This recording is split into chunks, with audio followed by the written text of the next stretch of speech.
जंगल में हल्की सी ठंड पड़ने लग गई थी। टोनी चिड़िया ने सोचा कि इस हल्की हल्की सी ठंड में सबको कुछ गर्मा गर्म और तीखा खाने को मिले तो कितना अच्छा होगा।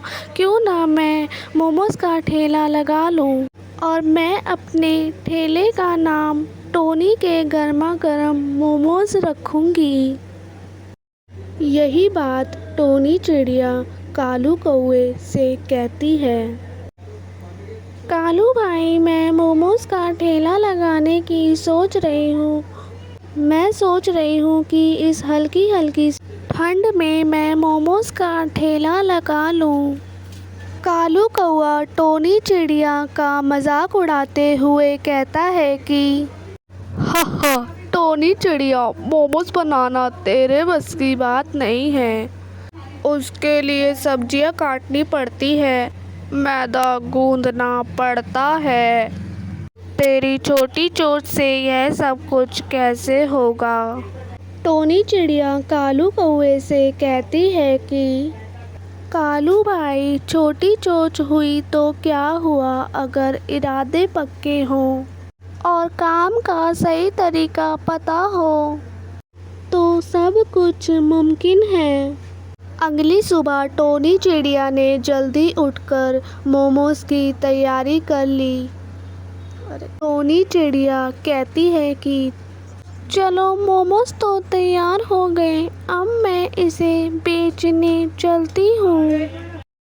टोनी चिड़िया के मोमोज़ की खुशबू सारे जंगल में फैल गई।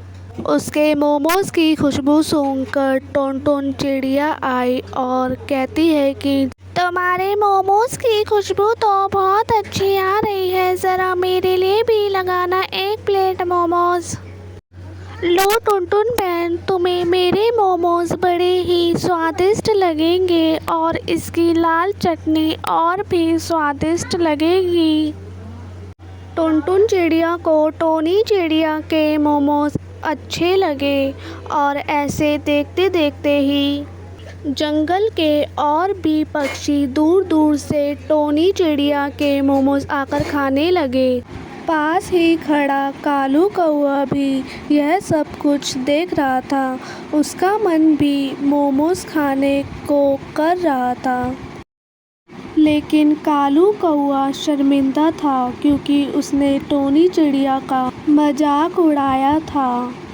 लेकिन टोनी चिड़िया ने कालू कौवे को देख लिया था। लेकिन टोनी चिड़िया ने कहा कि कोई बात नहीं कालू भैया, पुरानी बातें छोड़ो और तुम मेरे मोमोज़ खा के बताओ कि कैसे बने हैं। अरे टोनी चिड़िया, तुम्हारे मोमोज़ तो बड़े ही स्वादिष्ट हैं। मुझे तो तुम्हारे मोमोज़ बड़े ही पसंद आए और जो भी मैंने तुम्हें बोला था उसके लिए मुझे माफ़ करना। कोई बात नहीं कालू भैया, गलती तो सबसे होती है।